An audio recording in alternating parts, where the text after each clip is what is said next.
ইল্লুমিনাটি। এই একটা নাম শুনলেই কেমন যেন রহস্য, ক্ষমতা আর বিশ্বজুড়ে ছড়িয়ে থাকা এক ষড়যন্ত্রের কথা মাথায় চলে আসে, তাই না? কিন্তু এই যে এত গল্প, এত কথা, এর পেছনে আসল সত্যিটা আসলে কি? এটা কি আসলে ইতিহাস, নাকি পুরোটাই বানানো গল্প? চলুন আজ এই রহস্যের পর্দা ফাঁস করা যাক আর বাস্তবটাকে কল্পনা থেকে একটু আলাদা করে দেখি। তো প্রথমে চলুন সেই গল্পটা দিয়েই শুরু করা যাক, যেটা আমরা সবাই কম বেশি শুনেছি। হলিউডের সিনেমা, বেস্টসেলার বই আর ইন্টারনেটের দৌলতে যে গল্পটা আমাদের মনে একেবারে গেঁথে গেছে, এটাই হলো আধুনিক ইলুমিনাটের কিংবদন্তি।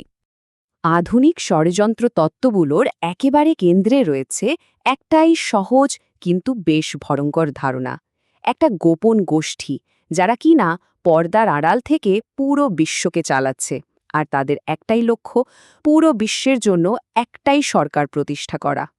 বিশ্বাস করা হয় যে এই গোষ্ঠীটাই নাকি ফরাসি বিপ্লব থেকে শুরু করে জন এফ কেনেডির হত্যাকাণ্ড পর্যন্ত সবকিছুর পেছনে কলকাঠি নাড়ে। শুধু তাই না, তারা নাকি পুরো বিশ্বের অর্থনীতিকে নিয়ন্ত্রণ করে আর পপ তারকাদের ব্যবহার করে আমাদের সবার মনে নিজেদের বার্তা ঢুকিয়ে দেয়। আর এই সবকিছুর উদ্দেশ্য একটাই, এক নিউ ওয়ার্ল্ড অর্ডার প্রতিষ্ঠা করা। কিন্তু প্রশ্ন হল, এইসব অবিশ্বাস্য দাবির পেছনে আসল ইতিহাসটা কি? চলুন এবার কল্পনার জগৎ থেকে একটু বাস্তবে ফেরা যাক। ঐতিহাসিক দলিলপত্র ঘেঁটে দেখা যাক আসল ইলুমিনাটি আসলে কারা ছিল। আচ্ছা, এবার আমরা কল্পনার জগৎ থেকে সোজা ইতিহাসের পাতায় চলে যাব। এখন আমরা সেই ইলুমিনাটির কথা বলবো যাদের অস্তিত্ব সত্যিই ছিল। আর আমরা এতদিন যা জেনে এসেছি তার সাথে এর পার্থক্যটা দেখলে কিন্তু বেশ অবাক হতে হয়। দেখুন, ঐতিহাসিক সংগঠনটার আসল নাম ছিল ব্যাভারিয়ান ইলুমিনাটি। এটা প্রতিষ্ঠা হয়েছিল ১৭৭৬ সালের ১ মে। আর প্রতিষ্ঠাতা ছিলেন অ্যাডাম ভাইজহাউপ্ট নামে একজন আইনের অধ্যাপক। তিনি আর তার ৪ জন ছাত্র মিলে এটা শুরু করেছিলেন। তাহলে তাদের আসল উদ্দেশ্যটা কি ছিল? বিশ্ব দখল করা? একদমই না।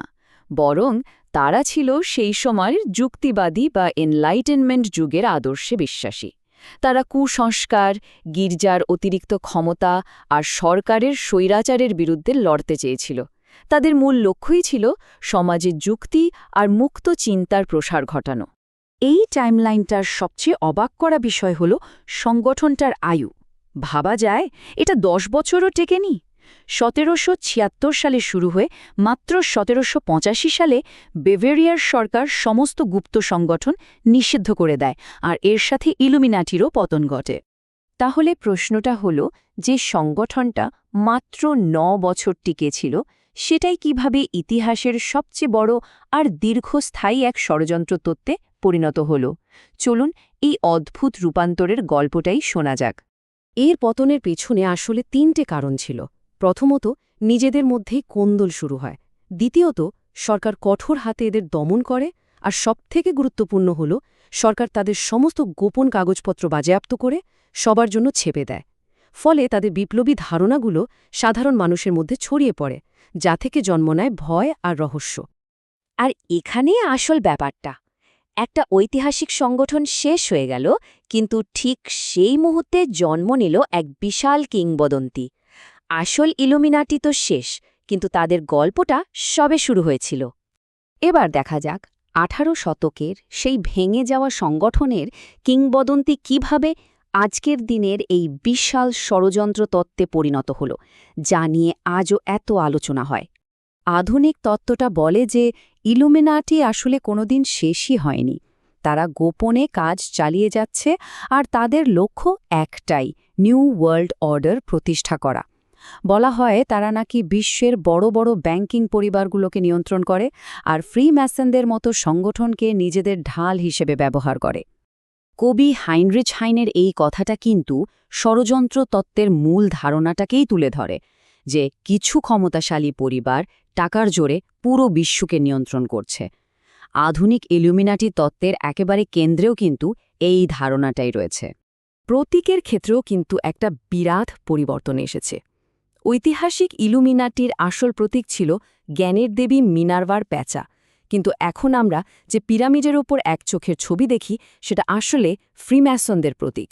ষড়যন্ত্রতাত্ত্বিকরা এটাকে গ্রহণ করে এর একটা নতুন মানে দিয়েছে সর্বক্ষণ নজরদারি আর নিয়ন্ত্রণ। তাহলে এতক্ষণের আলোচনার পর চলুন দুটো ইলুমিনাটিকে মানে ঐতিহাসিক সত্য আর আধুনিক ষড়যন্ত্র তত্ত্বকে একবার পাশাপাশি রেখে চূড়ান্ত তুলনাটা করেই ফেলি। এই টেবিলটা পুরো বিষয়টা একদম পরিষ্কার করে দিচ্ছে, তাই না? একদিকে দেখুন ঐতিহাসিক ইলুমিনাতি, যাদের লক্ষ্য ছিল জ্ঞান আর যুক্তির প্রচার, আর যারা 10 বছরও টেকেনি। আর অন্যদিকে আধুনিক ষড়যন্ত্র তত্ত্ব, যা বলে বিশ্ব দখলের কথা আর দাবি করে যে এরা আজও সক্রিয়। দুটো সম্পূর্ণ আলাদা জিনিস। সুতরাং আজকের আলোচনা থেকে আমরা এটা পরিষ্কারভাবে বুঝতে পারলাম যে ইলুমিনাটি আসলে দুটো সম্পূর্ণ ভিন্ন জিনিস। একটা হলো ইতিহাস, যা অনেক আগেই শেষ হয়ে গেছে, আর অন্যটা হলো এক শক্তিশালী মেথ বা কল্পকাহিনী, যা আজও মানুষের মনে দারুণভাবে বেঁচে আছে। কিন্তু সব শেষে একটা প্রশ্ন কিন্তু থেকেই যায়, কেন প্রায় 250 বছর আগেকার একটা বিলুপ্ত সংগঠনকে নিয়ে তৈরি হওয়া গল্পগুলো আজও এত জনপ্রিয়? কেন এই তত্ত্বগুলো আমাদের কল্পনাকে এতটা নিয়ন্ত্রণ করে? এর উত্তরটা হয়তো ইতিহাসে নয়, বরং মানুষের মনোবিজ্ঞানের মধ্যেই কোথাও লুকিয়ে আছে।